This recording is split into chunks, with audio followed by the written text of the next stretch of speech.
نبی پاک صاحب الالاق سید عالم صلی اللہ علیہ وسلم نے فرمایا کہ ایک شخص رات کو ارادہ کر کے سویا تھا کہ سویرے تہجد پڑھوں گا۔ ایک تو وہ ہے جس کا ارادہ ہی کوئی نہیں، فجر پڑھنے کا بھی ارادہ ہی نہیں، سرے سے پروگرام ہی نہیں۔ اس کو پتہ چل گیا کہ ڈاکٹر نے کہا تھا 7-8 گھنٹے سونا ہے، تو اب وہ ٹائم دیکھ رہا ہے 2 بجے سو رہا ہوں، 10 بجے اٹھ جاؤں گا۔ اس کی بیچ میں نیند ہے، صحت ہے، ڈاکٹر کی تنبیہ ہے، پر فجر تو شامل ہی نہیں۔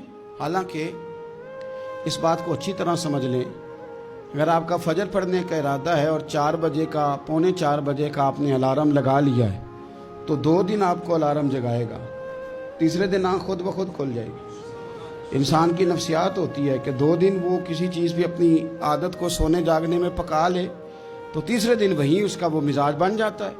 تو اگر نیت ہی نہیں، ارادہ ہی نہیں، پروگرام ہی نہیں، تو کیسے آنکھ کھلے گی؟ بلکہ پھر تو یہ ہوتا ہے کئی دفعہ آنکھ کھل بھی جاتی ہے، بندے اٹھ بھی جاتے ہیں پر اٹھتے ہی نہیں، نماز کا وضو ہی نہیں کرتے، آگے بڑھتے ہی نہیں، ہمت ہی نہیں کرتے۔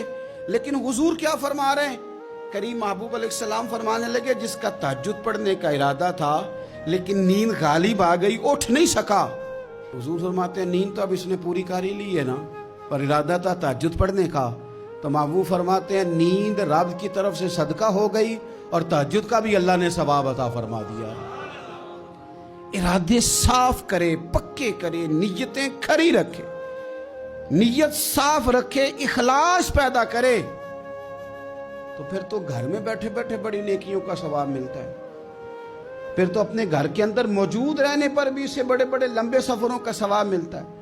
حضرت انس بن مالک رضی اللہ تعالیٰ عنہ فرماتے ہیں ہم تبوک سے واپس آ رہے تھے تو نبی پاک علیہ السلام نے فرمایا ہمارے کچھ بھائی ہیں بھائی جو بیٹھے مدینے میں ہیں، پر ہم نے جو گھاٹی بھی طے کی، جو سفر بھی طے کیا، وہ ہمارے ساتھ ہی تھے۔ بیٹھے کہاں ہیں؟ مدینے میں، پر ہم نے جتنا سفر طے کیا وہ ساتھ ہی تھے۔ حضرت انس بن مالک کہتے ہیں ہمارے تو کان کھڑے ہو گئے کہ بیٹھے بھی گھر ہیں اور ہمارے ساتھ ہیں۔ حضور سید عالم علیہ السلام نے پھر بات کو کھولا اور فرمایا وہ جان بوجھ کے نہیں بیٹھے رہے، ارادہ ان کا پکا تھا ہمارے ساتھ آنے کا، لیکن کسی مجبوری کی وجہ سے نہیں آ سکے۔